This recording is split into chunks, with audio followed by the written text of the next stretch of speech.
Olá pessoal, para quem não me conhece ainda, eu me chamo Luiz Eduardo e eu sou formado em análise de desenvolvimento de sistemas, beleza? Também possuo técnico e possuo uma certificação em Linux, beleza? É o seguinte, eu vou começar agora uma série de tutoriais explicando o meu remaster, tá? Baseado em Debian, tá? E nesse primeiro tutorial eu vou começar explicando um pouco como funciona o meu site, para vocês baixarem a ISO e testarem no PC de vocês, ok? Eu também vou estar explicando como instalar, como funciona todo o sistema aqui, tá? Beleza? Então pode ficar tranquilo, vai ser tudo mastigadinho aí para vocês.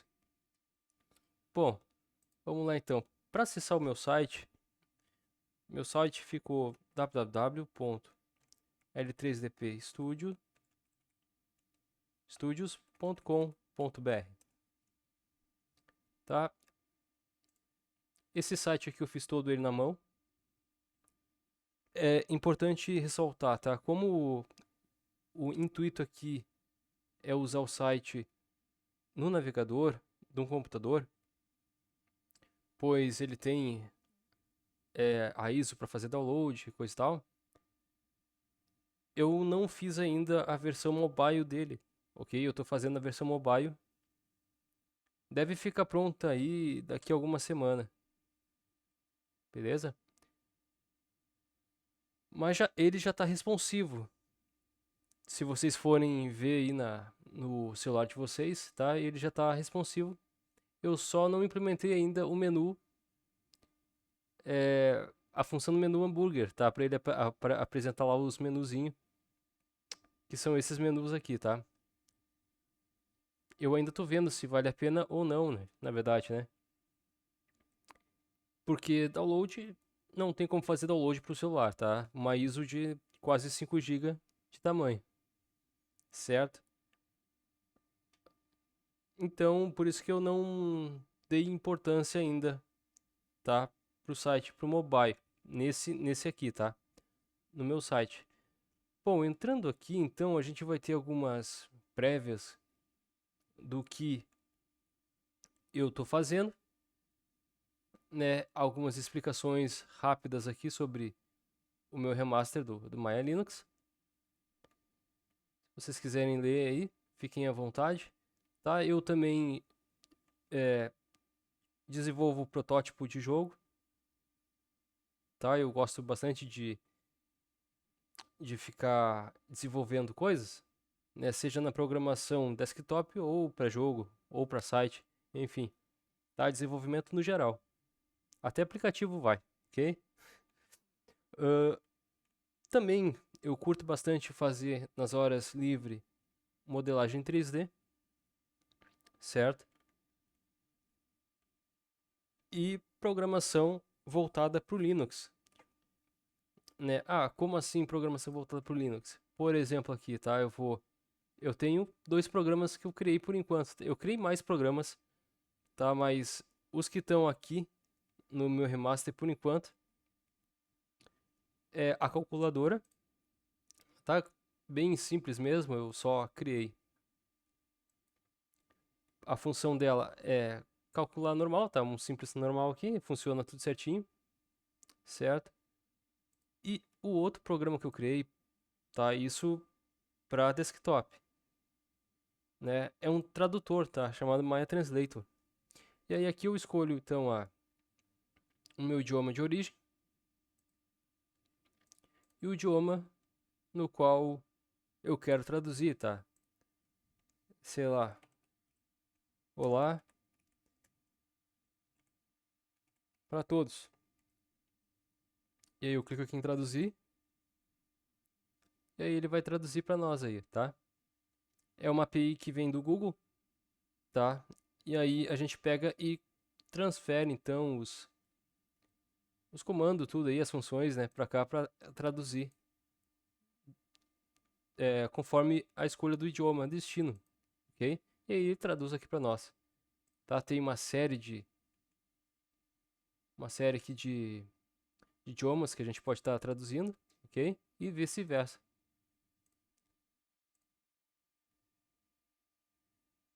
Bom, agora que vocês já conheceram um pouquinho do que eu gosto de fazer, eu vou falar agora do site então, tá? No site eu tenho o menu sobre, o menu de Linux, que fala sobre o Linux aqui, certo? Sobre o meu remaster, como baixar os repositórios e programação. Na programação é tudo voltado para o Linux, ok? Então, quais são as programações principais que o Linux necessita, né? Que a gente saiba, por exemplo, é o C, C++, Python e Shell Script. Ou seja, eu já fiz tutoriais aqui, então tá no meu canal do YouTube, tá? Eu já fiz tutorial de C, de Python e Shell Script, ok? E esse menu aqui, como vocês podem ver aqui embaixo, aqui, ó, vai aparecer aqui na descrição, aponta pro meu canal do YouTube, tá certo? É uma playlist do tutorial, no qual eu mostro como funciona, tá? Na prática, então o C, a linguagem C, Python e Shell Script, tá? Beleza. Aqui em sobre, eu falo sobre o porquê que eu criei o canal no YouTube, porquê desse nome, L3DP Studios, tá? Inclusive, L3DP Studios significa Linux, 3D e programação, ok? E a programação está envolvida aí também indiretamente a parte de desenvolvimento, beleza? Ou seja, desenvolvimento de jogos, desenvolvimento de aplicativos, desenvolvimento de programas desktop, beleza? Uh, vale ressaltar aqui que a programação não me impede, tá? Apesar de eu ter colocado aqui C, Python e Shell Script, não me impede de eu, por exemplo, fazer um programa em Java, tá? Se eu tiver a necessidade de fazer um programa em Java pro Linux, eu vou fazer, ok? Mas por enquanto não tive nenhuma necessidade ainda, beleza? Eu vou mais para frente criar uma loja de aplicativos própria minha para gerenciar o meu repositório. Meu repositório, ele não é um repositório do Debian, tá? Normalmente quando o cara faz um remaster completo, ele copia todo o repositório do Debian, tá? Para VPS, tá? Para máquina virtual privada aí na web, né? Nossa, que a gente tem que criar para poder ter um repositório ali que é onde a gente armazena os programas da distribuição. No meu caso aqui, como ficaria muito caro para mim, tá, criar, então eu peguei um plano ali intermediário e fiz o seguinte, eu peguei os programas principais no qual eu utilizo, tá?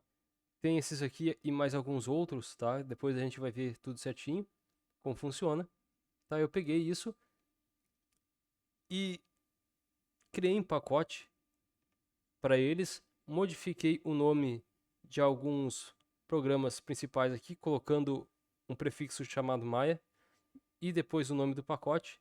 Tá, isso para diferenciar o que está no meu repositório e o que está no repositório do Debian, beleza? Assim vocês não vai ter confusão de programas quando quiser instalar um programa e quando quiser desinstalar um programa, beleza? Ele vai entender que, ó, esse aqui faz parte do repositório Maya Linux e esse aqui faz parte do repositório do Debian, beleza?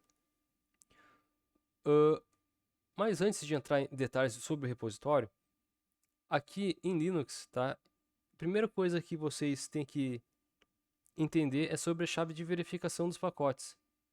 Todos os pacotes, tá? Eu vou abrir aqui, ó, o repositório para vocês darem uma olhada. Tá? Digitando repositório, eu tenho então o repositório Maya Linux, tá? Aqui eu tenho o Audacity, eu tenho pacote e eu tenho a chave de assinatura, .sig, tá?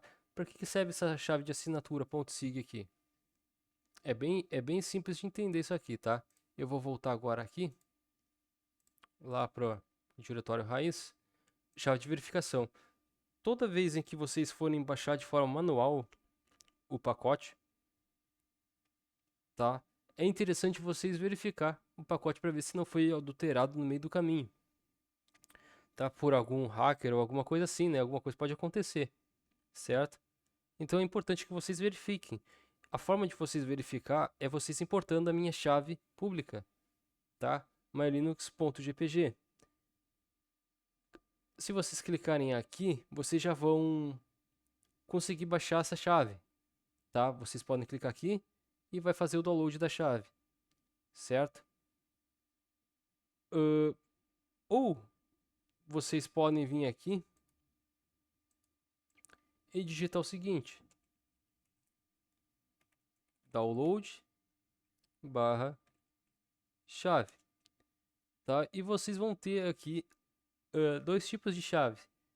Uma chave que é em forma de texto, que é .ascii, e uma chave que é em binário, digamos assim, tá? Em forma de binário, chamado .gpg, ok? Antes de tudo, vocês vão dar uma lida aqui, tá? Vai estar explicando tudo certinho como é que se faz. Para depois de baixar essa chave, tá? Que eu já baixei ali, vocês viram? Vocês vão vir aqui e vão instalar o programa GPG, se vocês não tiverem ainda instalado, certo? Com a chave aqui baixada, vocês vão fazer o seguinte comando para poder importar essa chave, tá certo? Vocês vão fazer o seguinte comando: gpg -import e o nome da chave, tá? mylinux.gpg. Feito isso, então vai aparecer ali chave de verificação ok e importada com sucesso ok, certo? Para vocês. Depois disso, para confirmar que a chave foi importada, vocês podem dar o seguinte comando aqui, tá? gpg -list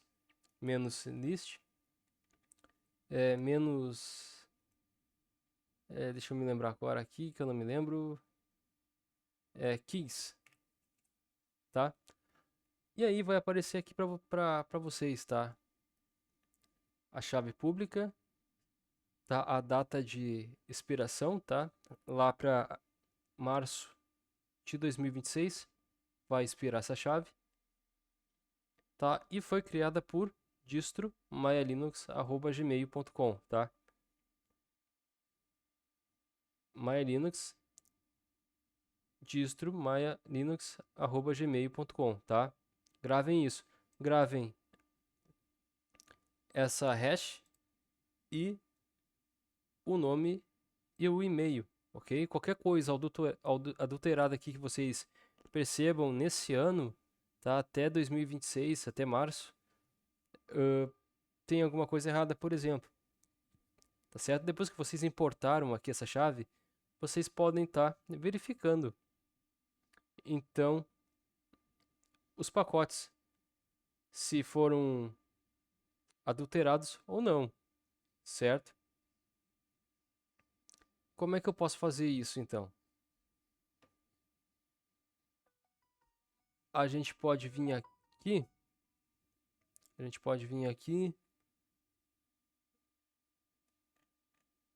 Aqui eu mostro o resto, tá? Essa chave que eu estou mostrando aqui, tá? É a chave .ascii, aquela chave que eu mostrei para vocês. Tá certo? Tudo certinho. Só que eu mostrei aqui de forma pública mesmo para vocês darem uma olhada para vocês, se vocês forem optar por baixar a chave em forma texto, para vocês estarem aí verificando, certo? Como é que a gente faz para verificar então se houve algum rompimento de integridade, né, com o pacote? Eu vou acessar aqui novamente o repositório. Digamos que eu queira baixar aqui o Audacity, tá? Eu vou baixar o Audacity e também vou baixar a chave de verificação dele, certo? Ó, tô baixando o programa. baixei aqui a chave de verificação do Audacity. Já está terminando aqui o download do Audacity. Beleza. Bom, eu tenho o pacote então, eu tenho o pacote .deb, né? Lembrando que a remaster é baseada em Debian. Tem o pacote .deb e eu tenho a chave de verificação desse pacote. Para verificar a integridade dele, é importante a gente seguir um passo a passo aqui, tá? Essa chave .sig tem que estar no mesmo diretório do nosso pacote para a verificação ser verificada com sucesso, tá? Para não dar erro. Após isso, então, a gente pode fazer o seguinte comando: gpg verify e o nome do pacote .sig, tá? Que a gente quer verificar. Ó, ele foi lá, ele fez a comparação, verificou as hashes aqui do programa, tudo aqui, e me deu, ó, uma assinatura válida, uma assinatura boa do Maya Linux, distro Maya Linux @gmail.com, beleza? Quando vocês forem baixar a minha chave, importar a chave, tá? Não vai estar assim Ultimate. Esse Ultimate aqui significa que vocês confiam no meu repositório, tá? Para poder aparecer dessa forma aqui Ultimate, sem aparecer inseguro para vocês, tá certo? Vocês precisam fazer o seguinte passo aqui, tá? gpg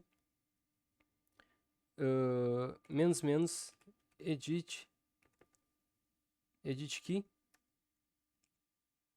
E o que eu quero editar aqui? Eu quero editar essa chave aqui. Eu posso pegar toda ela ou apenas os 8 caracteres finais aqui, tá? Para estar editando. O GPG ele reconhece já. Colei aqui e agora eu vou editar esse cara aqui. Ele entrou no modo GPG, tá? É o modo GPG que ele tem. E aqui eu posso dar o comando help. Aí ele vai me mostrar as opções que tem, tá? Para poder aparecer aquela forma estilo confiável, eu preciso aplicar valores de confiança. Nesse caso, eu preciso desse cara aqui, trust, ok? Vou digitar aqui trust, só para vocês darem uma olhadinha. E aí aqui vai aparecer, então, se eu quero confiar nesse repositório, tá? Se eu confio nesse repositório, sim ou não. Aí, para aparecer aquela forma ultimately, né, ultimate, que é eu confio totalmente, tá? Basta vocês definir o 5 aqui, tá? Vocês botam 5 aqui, ele vai definir como, ó, você está dizendo que confia plenamente nesse repositório, tá certo? Vocês verificaram aqui o nome, o e-mail, a chave, tá certo? A chave qualquer número de chave aqui, tá? São 4096, tá? Caracteres que tem na chave, certo? Ó, vocês verificaram a chave, tá tudo certinho, tudo ok, tá? Então, basta vocês digitarem 5 e apertar Enter, e aí ele vai dizer, ó, confia realmente nessa chave? Sim. Feito isso, basta vocês digitarem Save, tá? Que a alteração foi feita com sucesso. A partir disso agora,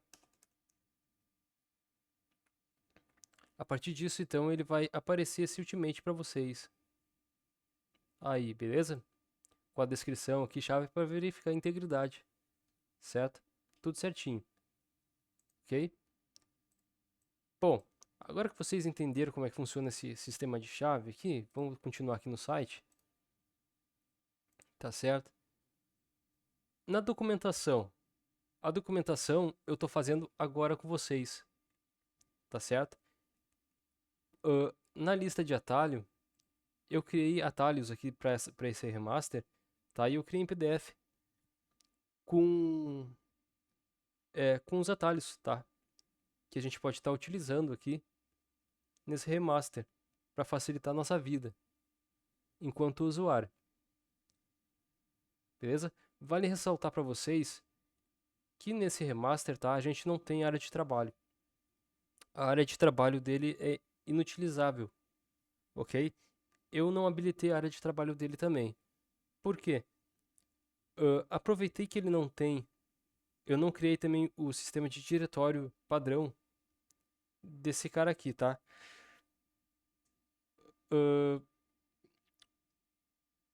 O meu sistema todo aqui, ele é um gerenciador de janelas, tá? Chamado JWM. E a função dele é ser leve, tá? Ele é focado em leveza e rapidez. Então ele não necessita de área de trabalho nem alguma coisa a mais para consumir no sistema, ok? Então eles optaram lá por tirar essa parte. Para mim funciona super bem, por quê? Porque aparentemente é como se eu tivesse uma área de trabalho sempre limpa, tá certo? Mas por trás dos panos sou eu na minha pasta de usuário e eu mesmo defino os meus diretórios, tá? As minhas pastas que eu quero que tenha aqui. Tá? Logo de início para vocês não vai ter nenhuma pasta aqui na área do usuário para vocês, tá? Vocês ou a gente cria essas pastas, tá? De forma manual, sem se preocupar. Com a criação automática, basicamente, tá? Eu poderia colocar a criação automática, mas eu acho que assim a gente organiza o nosso desktop da forma como a gente quer, tá? Como a gente prefere que seja melhor para nós, tá certo? Aí depois tem algumas pastas que ao longo do tempo a gente vai instalando programas como o VirtualBox. O VirtualBox cria essa pasta do VirtualBox VM aqui na área do usuário, tá? Na parte home e o nosso usuário, dentro do nosso usuário, tá? Para as imagens, ISO HD, né, que ele cria, ok? Mas tirando isso, é a gente que faz a nossa própria organização, certo? Bom, deixa eu ver aqui, voltando aqui para o site, tá? É bom vocês darem uma lida aqui que é bem legal, tá certo? Aqui na documentação do Maya Linux, tá? Eu estou fazendo agora com vocês esse Maya Linux PDF. Eu vou fazer depois que eu fizer todos os vídeos aqui, tá? De documentação, vídeo documentação basicamente, certo? E aí depois que eu fizer todos, eu vou lançar um PDF sobre isso aqui no Maya Linux, tá? Aqui a documentação aqui é do Debian, para vocês terem uma documentação mais completa sobre o sistema do Debian no geral. Dá para aprender um pouco mais sobre o Debian, que não é difícil.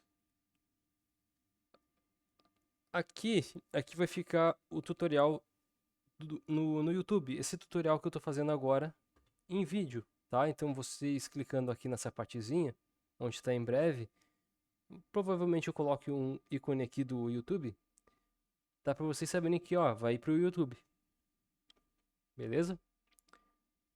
Aqui seria um breve tutorial de comandos, tá? Comandos mais usados no Linux, já para ter consciência dos comandos mais usados mesmo assim no dia a dia no Linux, tá? Mas não que precise usar os comandos, mas é bom saber, já que o Linux aqui é, um, é, é só um nome para o kernel, né? Aplicado no kernel aqui, que todo esse sistema aqui funciona. Tudo isso aqui que a gente está vendo aqui é tudo pré-programado, tudo modelado pelo kernel, que é a base do sistema todo aqui, beleza? E o kernel ele tem uma relação íntima com o hardware do PC, então é por isso que normalmente a resposta no Linux em relação a hardware e coisa e tal é mais rápida do que no Windows, beleza? Enquanto no Windows a gente tem um sistema que gerencia o hardware, aqui o kernel ele é esse sistema já, basicamente, tá? Que faz a comunicação direta com cada placa, chipset, entrada e saída aqui do nosso computador. Então isso torna as coisas muito mais rápidas, tá? A comunicação. Beleza? E é por isso que às vezes é meio difícil de entender como é que o Linux funciona, por que as pessoas usam o Linux, certo?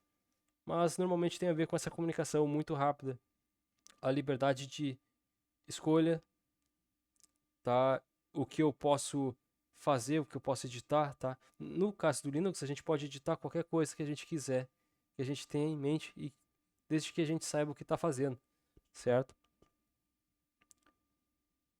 Beleza, então aqui vai ficar o tutorial e aqui vai ficar um mini tutorial aqui dos comandos mais usados, basicamente, no Linux, certo? Aqui embaixo aqui é meu rodapé.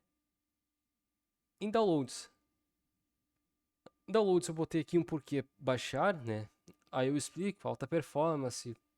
Enquanto no Windows a gente consome de 2.1, tá? De 2 GB ponto mega, ponto 100 mega a não, 2 GB ponto mega, tá? A 2.7 a 2 GB ponto 7 megas, tá? Gigas, né? De memória RAM. Isso só ligando o PC, tá? A gente ligou o PC e entrou no Windows, tá? Esse ato de entrar no Windows, ele consome isso aqui tudo, tá? De 2.1 a 2.7, dependendo da máquina. Com o Maya Linux aqui, o consumo é menos de 500 MB, tá? Iniciando o sistema todo. Então, é bem econômico nesse caso aí. Além de ser super rápido e responsivo, como vocês podem ver aqui, ó, tá? Algumas vantagens, eu coloquei algumas vantagens aqui para vocês verem, tá? Algumas vantagens que é possível ter no mundo do Linux, no geral. Não só no Maya Linux, mas em todo e qualquer Linux que a gente for baixar e usar no nosso dia a dia. Isso aqui também inclui o Android, por exemplo, ok? Mesmo com outra arquitetura, né? Mesmo com outros sistemas, ainda assim, o que eu coloquei aqui também vale para o Android. Então, você pode modificar tudo no Linux, desde a aparência até aumentar o desempenho do seu próprio hardware. Falando de hardware, você não precisa se preocupar com drivers e nem ficar buscando eles na internet para sua usabilidade no dia a dia. Eu consigo jogar aqui, eu instalei o Linux e eu já saio jogando se eu quiser, ok? É isso mesmo. Eu instalei aqui e eu consigo editar vídeo, eu consigo editar música, eu consigo criar música se eu quiser aqui, ok? Então essa facilidade. Eu consigo navegar na internet, tá? Enquanto atualizo o sistema sem necessidade, sem necessidade obrigatória de reinicialização, tá? Então eu tenho algo para fazer o upgrade. Pode ser do sistema como um todo, pode ser de um programa, tá? Eu reinicio somente se eu quiser. E enquanto o sistema está fazendo aquele upgrade, eu consigo utilizar de forma normal o meu sistema aqui como se não tivesse rolando nada, tá? E isso é uma das coisas que me fizeram ir pro Linux, tá? Essa parte de não ter que reiniciar o PC toda hora em que tem uma atualização, tá? Isso no Windows é obrigatório, é literalmente obrigatório. Aqui no Linux não é obrigatório. Por exemplo, existe o upgrade e full upgrade, tá? apt upgrade, apt full upgrade. apt upgrade, ele vai fazer a troca da versão, a troca do programa. Tá certo? Para os arquivos que foram trocados, ainda continua no sistema. Para que arquivos saiam da sujeira da memória do Linux, a gente reinicia o PC. No Linux não é obrigatório tá? Fazer essa reinicialização. Então, se eu utilizar Full Upgrade, o que vai acontecer? Ele já vai trocar o programa e já vai limpar automaticamente a versão antiga desse programa, ok? Isso tudo rolando ao mesmo tempo que eu utilizo o meu sistema, tá? Isso é muito legal. Nunca me deu problema, tá? Vale ressaltar isso, nunca me deu problema em relação a isso, tá? E essa é a facilidade do dia a dia, não parar a produção, certo? Que no momento em que a gente precisa atualizar e no momento em que, como no Windows, a gente precisa reiniciar o PC, porque senão, ultimamente, o Windows ele tem parado o funcionamento legal, ele pesa legal, ele para, se tu tá no Word, ele para o Word, ele para a internet, ele para tudo, tá ligado? Até tu reiniciar o PC e fazer a atualização que ele te diz obrigatoriamente que você tem que fazer a atualização, tá? Isso, não sei vocês, mas para mim é muito chato, ok? Outra coisa que no meu remaster aqui eu coloquei, tá? Como é voltado um pouco para a criação de jogos, como vocês podem ver aqui,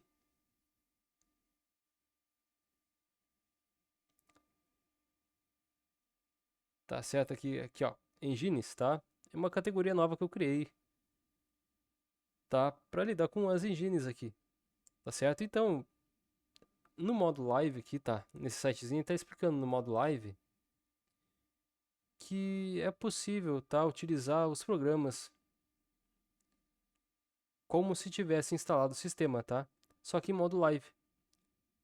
O modo live tu não precisa instalar o sistema no HD físico de vocês, tá? Vocês utilizam em modo live ali todos os programas que já vêm instalados aqui. Então vocês conseguem em modo live utilizar o SQL Studio, VS Code, a Godot, tá? GIMP, LibSprite, enfim, tá? Todos os programas aqui, sem a necessidade de instalar no HD. Aqui embaixo, então, downloads aqui, eu tenho os requisitos mínimos, né? Se eu for rodar em modo live numa USB, eu recomendo aí uns 2 GB de RAM e 8 de espaço, tá? No pendrive, para poder rodar o modo live aí certinho, legal, ok? O processador de 64 bits aí é um padrão, tá? O sistema ele roda numa arquitetura AMD4 de 64 bits, beleza? Configuração mínima aqui, tá? Lembrando que eu tô colocando isso aqui porque eu acho que é o mínimo do mínimo, tá? Então, a configuração mínima, 4 GB e 40 GB de espaço de armazenamento. Agora, o que eu recomendo aqui de fato, tá? Como tem programas aqui em 3D, tá? Ele é focado para a parte do desenvolvimento de jogos, tá? Vai ter coisas ali que vai funcionar, para funcionar somente no 3D. Então a gente precisa de uma placa de vídeo. O que eu recomendo então é 8 GB de memória RAM, não tem como fugir disso. 80 GB de espaço de armazenamento, porque a gente pode criar vários conteúdos, vários objetos e vai ocupando espaço, vários projetos, tá? Vai ocupando espaço, né? 80 GB hoje não é nada, certo? De espaço. E uma placa de vídeo, tá? Com no mínimo 2 GB de VRAM, tá? Uma placa de entrada bem simples mesmo, só para conter ali o OpenGL, para rodar ali o 3D. E com aceleração gráfica, tá? De 128 bits para cima. Por quê? Quanto mais bits a placa gráfica tiver, tá? Mais rápida vai ser a resposta entre o que eu fizer de forma gráfica aqui, tá? Tipo assim, eu tô fazendo modelagem 3D ou eu tô jogando, tá? O fato de eu ter me movimentado o personagem é um objeto 3D, tá? Ele possui vértice, polígono e aresta. Quando eu me movimento com aquele objeto, no meu mundo ali, tá, 3D, esse ato de movimentar o objeto ali, ele vai, ele vai ter interação com dois caras aqui, tá? Diretamente. Primeiro é com o processador que vocês vão ter, e o segundo é com a quantidade de bits que ele fez, que ele utilizou para se movimentar de um ponto A a um ponto B, ok? Por isso que os bits são mais importantes, tá? Escreve o que eu estou falando. Os bits é a parte mais importante da banda larga da gráfica, muito mais importante do que a VRAM da placa de vídeo, ok? São os bits que vão determinar se a placa de vocês vai ter uma boa performance ou uma má performance. A parte da VRAM, tá, da memória de vídeo, das placas de vídeo, elas servem apenas para definir a quantidade de shaders, tá? A quantidade de materiais que o jogo, quando aberto, vai suportar na tela, tá certo? A memória ela funciona dessa forma: quantos quantos objetos e quantos materiais eu vou conseguir abrir na tela, tá? Com uma qualidade ok, tá certo? É para isso que serve então a memória. Eu expliquei aí por baixo dos panos, tá? De forma simplificada a questão da banda de bits de uma placa de vídeo, tá? Memória e o processador e o efeito causa em seus jogos, beleza? Isso é sério, isso é real. Ok. Vindo para download então aqui no site, tá? Aqui no site então a gente vai ter o repositório, tá certo? Tem um repositório aqui, aqui eu caprichei um pouco, né? Produtos. Clique em uma categoria. Para clicar em uma categoria, eu venho aqui em cima do ícone, tá? E aí ele vai me dar aqui as categorias. De forma bem simplificada, tá? Eu coloquei os ícones do de origem do programa, tá? Esse símbolo aqui é um símbolo do Debian, ok? Então, esses programas aqui, eles existem e são de origem no Debian, ok? Todos eles. Em desenvolvimento, aqui ele já está com o meu ícone, tá? Então, esses programas, eles existem no meu repositório, ok? Então, é gerenciado por mim.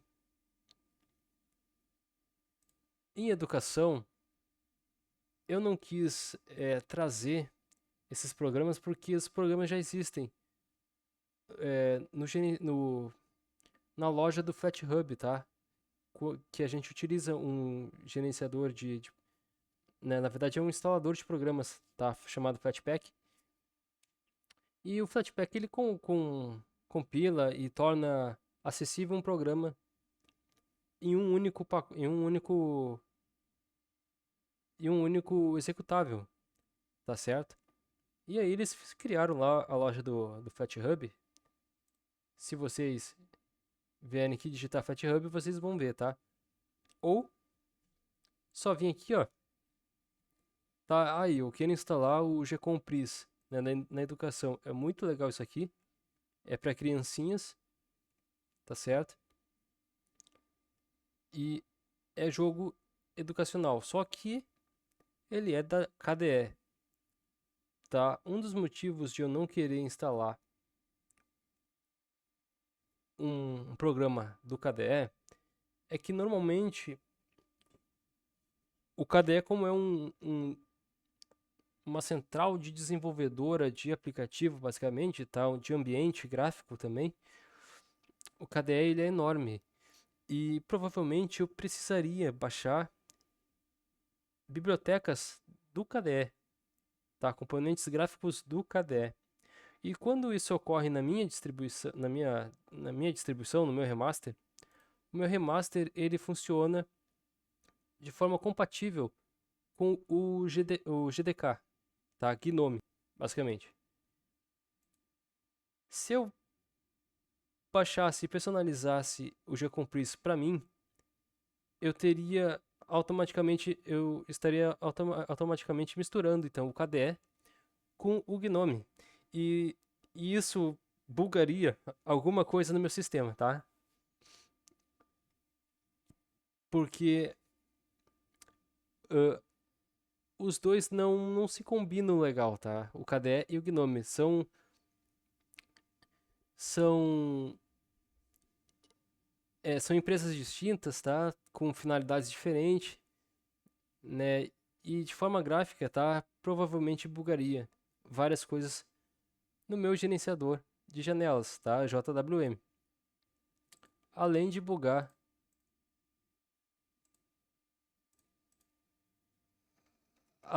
aqui no meu gerenciador de arquivos o texto, tá? O texto não seria visível, por exemplo. Os ícones apareceriam outros ícones, aí eu teria que reconfigurar tudo de novo, ok? Para evitar isso, então, a solução que eu achei foi utilizar mesmo aqui o FlatHub e indicar para vocês o FlatHub, tá? Para vocês estarem instalando e testando aí os programas, ok? Todos os programas aqui eu busco sempre obter esse sinalzinho aqui de verificado, tá? Nos programas, tá certo? Ó, verificado. Para não ter problema aí de vir junto um vírus, alguma coisa desse tipo aí, ok? Beleza, pessoal? Bom, aqui eu tenho várias coisas aqui para que a gente consegue instalar, tá? Em engines aqui, então, no meu repositório, eu tenho GDevelop, Godot Engine, Unity, UpBGE, certo? Escritórios aqui, né? O PDF, OnlyOffice, LibreOffice, gráficos 2D, GIMP, Krita. O GIMP aqui e o Krita eu deixei pelo Flatpak,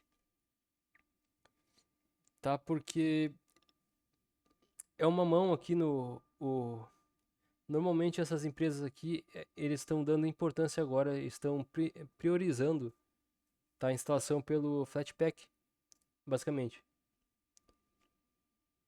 Tá certo? E uma minoria tá priorizando o Snap, né? Como gerenciador padrão, tipo assim, dos programas, né?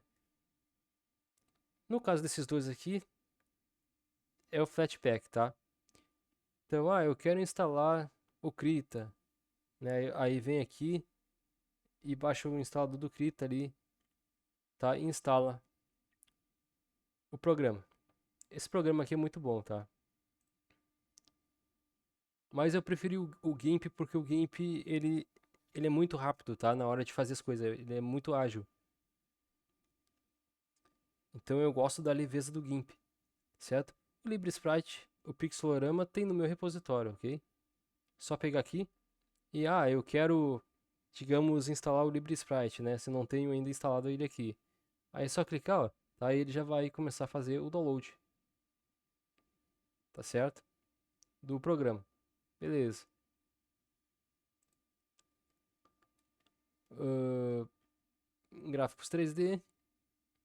Aqui eu tenho uma novidade muito bacana, tá? Para quem for baixar o Blender 3D do meu repositório, tá certo? Ele vai vir com vários add-ons já. Ele vai vir com vários add-ons já pré-programados aqui, tá? Quando vocês pegarem e instalarem ele vai vir aqui, ó. Cadê? Deixa eu ver. Eu vou abrir aqui o Blender para vocês.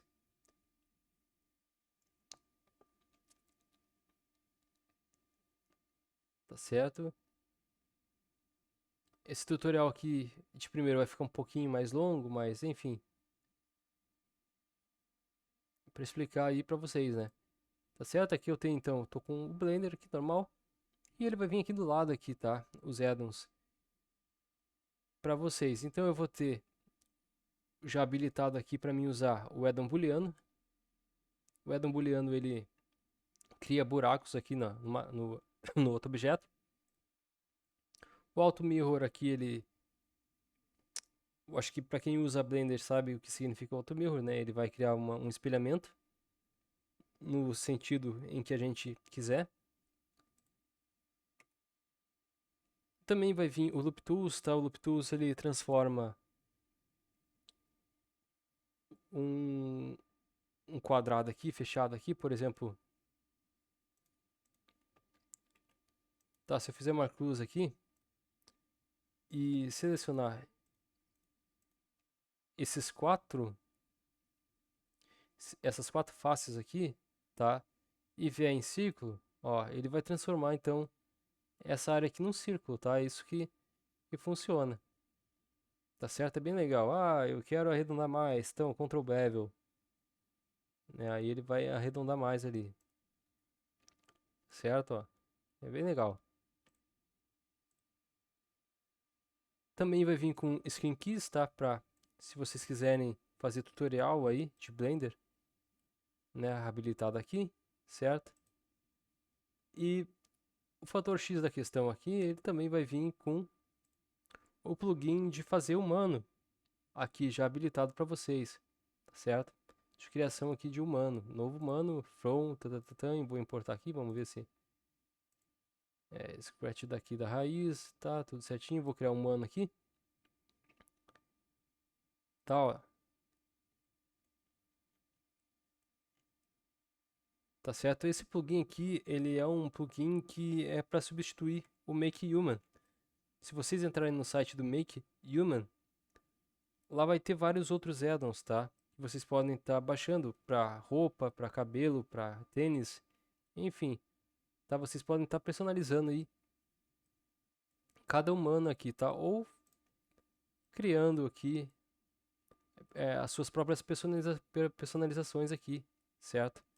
A partir desse humano criado aqui, ok? Depois daqui a gente leva para o mixam.com, lá ele cria os ossos humanos e a gente já sai com uma animação feita na hora, tá? Por esse site aqui, tá? Mixam.com. Então é por isso que eu deixei o link aqui para vocês irem no site já fazer upload e já sair já animando lá o personagem. É muito rapidinho mesmo, tá? Ao invés da gente criar osso aqui, osso por osso, como era feito na antiga, né? E fazer animação de forma antiga, ok? Bom, é isso aí então. Para quem baixar, então, pelo meu repositório, vai ter esses addons aí já ativado. Para quem é modelador, eu acho que é uma maravilha. FreeCAD, modelador paramétrico. LeoCAD construa modelos com Lego, LibreCAD, Switch Home 3D, tá? Esses aqui, tá? Eu coloquei para as pessoas do mundo do AutoCAD verem que tem opções legais e equivalentes ao AutoCAD, tá? No mundo open source aqui também, tá certo?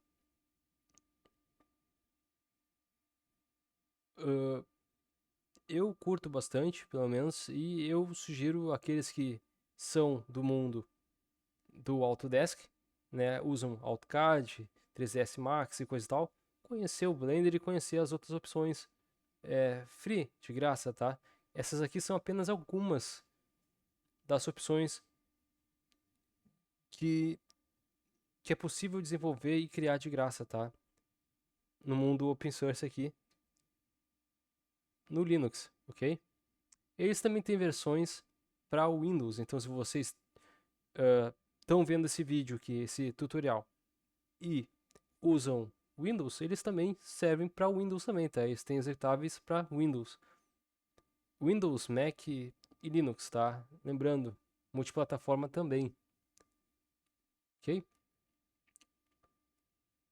Na internet aqui, então, eu tenho o Discord, tenho Firefox, GitHub Desktop, Chrome, MailSpring, tá? Esse cliente de e-mail é o cliente de e-mail mais clean que eu já usei e eu gosto bastante dele, tá? Ele é muito limpo mesmo, a tela dele não tem propagandas, querendo te vender as coisas, tá certo? Ele realmente é show. Diferentemente do Evolution, entre outros aí, sabe? Que a área de trabalho é muito poluída, a gente não sabe o que é o que ali, entendeu? Esse aqui não, esse aqui já é mais limpo, já é mais sofisticado, digamos assim. Jogos, então, Game Jojo é um site de jogos, itch.io é um site de jogos e Game Jam, né? A gente também pode subir projetos para vender, tanto no Game Jojo quanto no itch.io. ProtonDB é um site para saber se o jogo que eu tô no Windows, tá? Ou se o jogo que foi lançado na Steam, ele vai rodar no meu PC, ou se ele tá rodando no Linux atualmente, tá? Então a gente vem aqui, pesquisa por alguma coisa aqui, sei lá.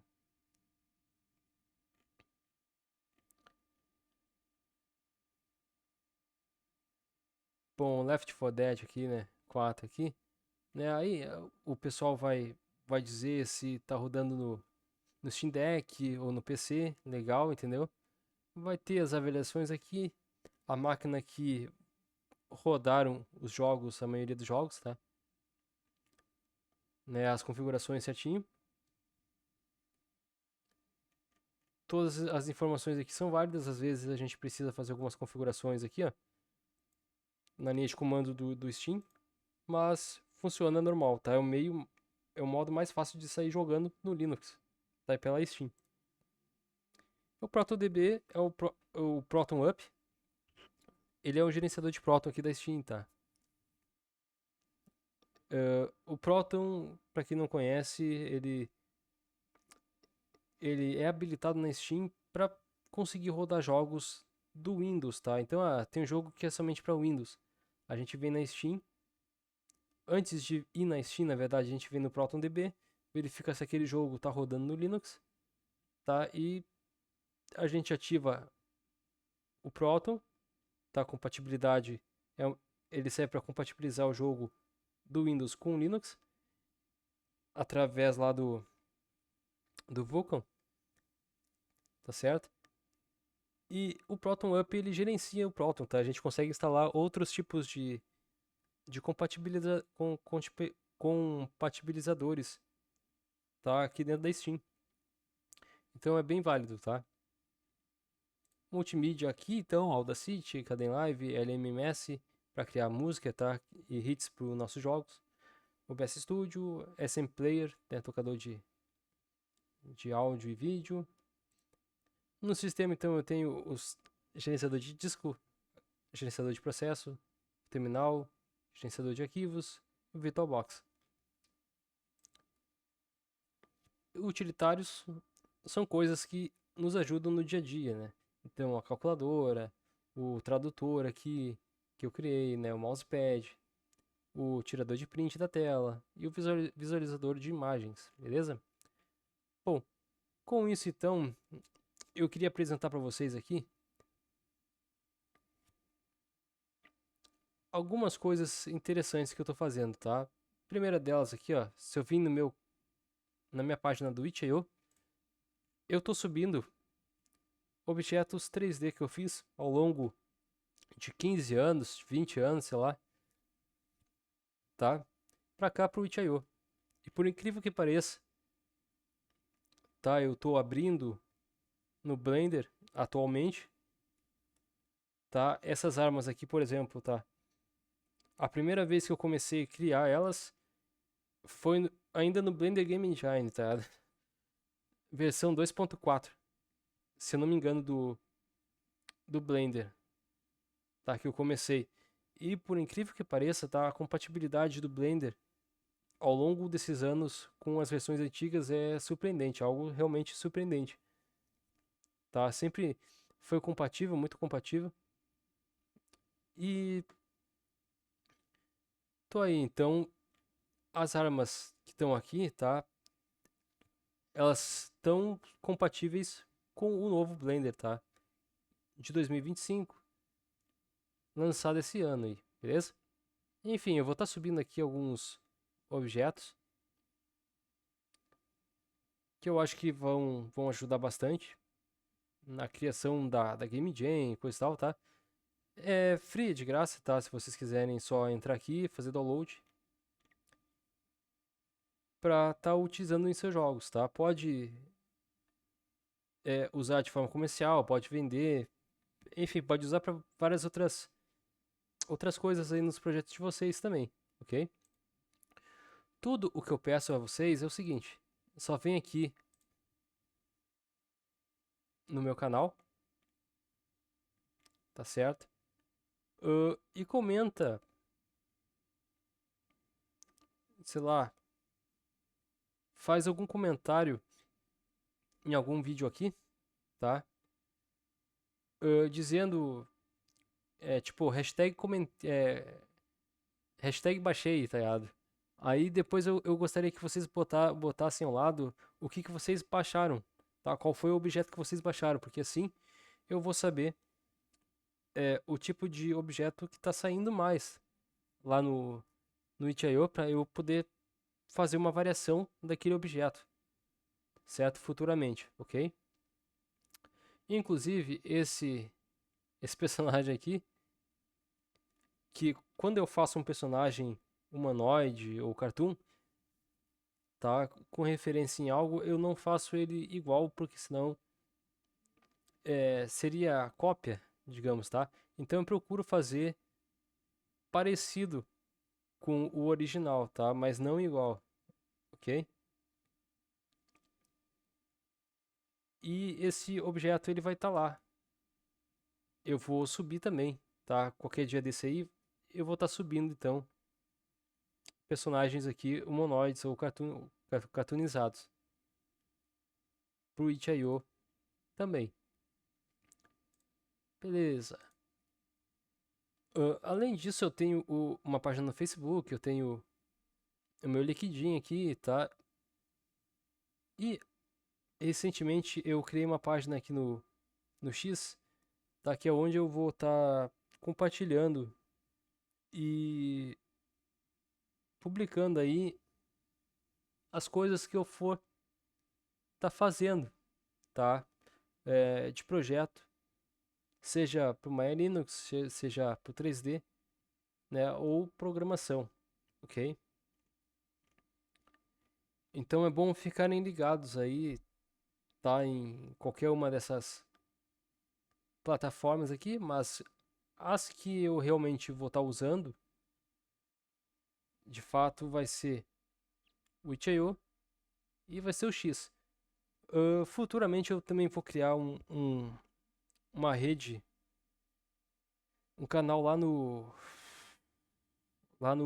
como é que é o nome? TikTok, tá certo? A dança na rede das dancinhas, para poder estar publicando coisas de inteligência artificial também, ok? Vão ser mini histórias com um pé na realidade e o outro pé na fantasia, ok? E eu quero fazer de forma engraçada mesmo para o pessoal rir, mas ao mesmo tempo se, se, se tornar mais consciente sobre a realidade do dia a dia, beleza? Então é isso aí, pessoal. Esse foi o primeiro tutorial, ficou longo, mas os próximos vão ser bem mais curtos, certo? Então eu espero que vocês tenham entendido aqui sobre o site, sobre por que de eu ter criado o site, né, o repositório, como funciona a chave de verificação, documentação eu estou fazendo agora, beleza? E é isso aí.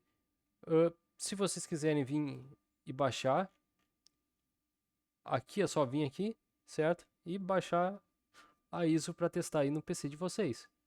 No próximo vídeo tutorial aqui, eu vou estar mostrando, deixa eu ver aqui, eu vou estar mostrando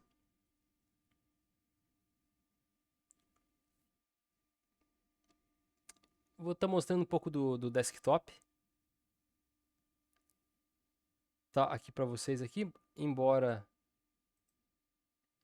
eu já tenha mostrado, mas eu vou mostrar onde eu consegui esse gerenciador de janelas, ok? E depois do próximo, então, eu vou estar instalando o sistema através de uma máquina virtual, para vocês verem como é que funciona a instalação do Maya Linux, tá? É um padrão do Debian, tá? Quem já instalou o Debian vai saber instalar normalmente aqui o Maya Linux, tá? Eu tirei algumas coisas que não estava valendo a pena deixar lá no instalador, certo? Mas é um instalador bem simples, bem direto ao ponto, não tem como não instalar certinho, ok? Isso aí, então nos vemos no próximo tutorial. Até o próximo tutorial e fui!